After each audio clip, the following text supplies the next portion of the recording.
What's up, guys? My name is Branson, and today I'm going to be talking about Newton's three laws of motion. Newton's first law of motion says that a body in motion will stay in motion, or a body at rest will stay at rest, unless acted upon by an unbalanced force. The tendency to resist the changes in a state of motion is called inertia. There's no net force acting on an object if all external forces cancel each other out. The velocity of an object will remain a constant velocity. And if that velocity is zero, then the object is at rest. But if an external force acts on the object, then the velocity will change because of the force. So, what that might look like is this. There's no forces that will be acting on the y-axis, only the x-axis.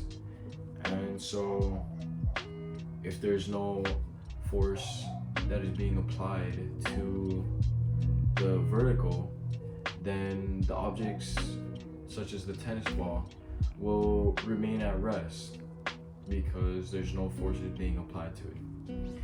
And because we're taking away the horizontal, taking away the paper and the toilet paper roll, the ball will remain at rest and then fall into the cup like this.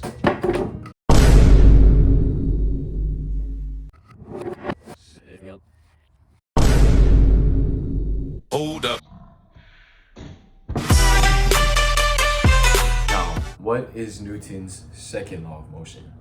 Newton's second law of motion says that the acceleration of an object is dependent on two variables, the net force and the mass. The relationship between the acceleration and the net force is a direct relationship, and the relationship between the acceleration and the mass is an inverse relationship. So if the force increases, so will the acceleration, and if the mass increases, then the acceleration will decrease, and vice versa. So how that can be shown is in this experiment here.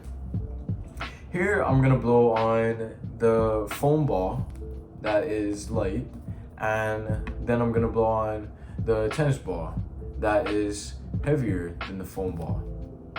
And so let's see what happens. First I'm gonna blow on the foam ball.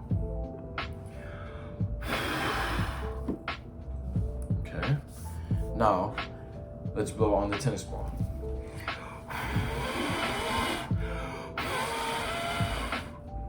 As you can see, because the mass of the tennis ball is greater than the foam ball, it required more net force to cause it to accelerate. But on the other hand, since the mass of this foam ball was less, it required less net force to cause it to accelerate. And so yeah, what is Newton's third law?